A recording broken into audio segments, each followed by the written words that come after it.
महबूब फरमाने लगे जब औरत हामला होती है, हामिला उसके पेट में जब बच्चा होता है, तो फरमाया मैं वो दीन लेके आया हूं कि मेरा रब करीम उस औरत को इतना दर्जा देता है जितना तलवार लेके मैदान में जिहाद करने वाले मुजाहिद को दर्जा अता फरमाता है, इतना उसे दर्जा मिलेगा।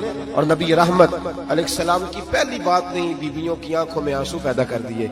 हुजूर फरमाने लगे सुनो, जब कोई औरत बच्चा पैदा कर लेती है तो रब उसे उतना ही दर्जा देता है जितना एक शहीद को दर्जा अता करता है। और फरमाया जब वो औरत उसका बच्चा आ जाता है, अब वो रात को रोता है, वो उठता है, पखाना और पेशाब करता है, अपने वजूद को आलूदा कर लेता है, तो नबी पाक सल्लल्लाहु अलैहि वसल्लम फरमाने लगे वो औरत ये फिक्र ना करे कि वो देखो मर्द तो आराम से सोया हुआ है और मैं उठ के बच्चे को साफ कर रही हूँ, पखाना पेशाब धो रही हूँ। मेरे महबूब ने हर मकतबा फिक्र को, हुजूर ने जिंदगी के हर शोबे से ताल्लुक रखने वाले आदमी को इज्जत दी।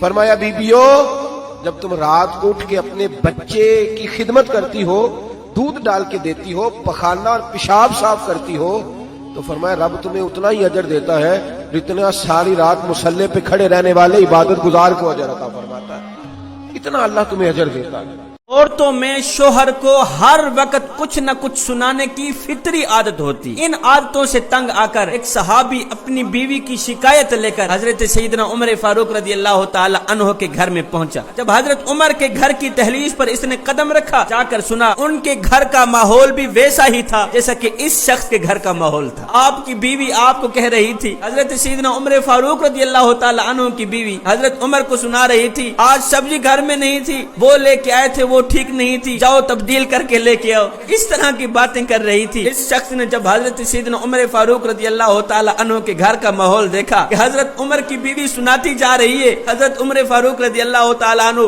खामोश बैठे सुनते चले जा रहे हैं, ये सहाबी अपने घर की तरफ रवाना हो, वापसी उल्टे पांव घर चला गए। बाद में हजरत सैयदना उमर फारूक रजी अल्लाह ताला अन्हु ने उस सहाबी को वापस बुलाया, पूछा मियाँ तू मेरे घर में आया था, फिर वापसी चला गया, क्या लेने आया था, खाली हाथ चला गया। उसने कहा हजरत बीवी की शिकायत लेके आया था, जब मैंने आपके घर का माहौल देखा, आपकी बीवी को बातें करता देखा, आपको खामोश बैठा देखा, तो मैं उल्टे पांव वापस चला गया, ये सोच करके जिस तरह मेरे घर का माहौल है किबला के घर का भी वही माहौल है। आप खामोश होके सुनते चले जा रहे थे। ये सुनते ही हजरत सैयदना उमर फारूक रजी अल्लाह ताला अन्हु मुस्कुरा पड़े। मुस्कुराते हुए आपने फरमाया मियाँ बीवी की शिकायत लेकर मेरे दरवाजे पे आने वाले मुझे एक बात तो बता। कहा हजरत कौन सी बात? कहा ये बता कि तेरे घर से निकलने के बाद तेरे बच्चों की परवरिश कौन करती? उसने कहा जी मेरी बीवी ही करती। अच्छा ये बता कि मेरे घर से बाहर निकलने के बाद मेरे बच्चों की परवरिश कौन करती? कहा जी आपकी बीवी ही करती। अच्छा हमारे कपड़े कौन धोती है? कहा जी बीवी धोती। हमें खाना कौन बना के देती? बीवी ही बना के देती। हमारे घर की सफाई सुथराई कौन करती है? बर्तन कौन मांजती है? हमारे जूते पालिश कौन करती है? कपड़े कौन धोती है? सब नौकरियां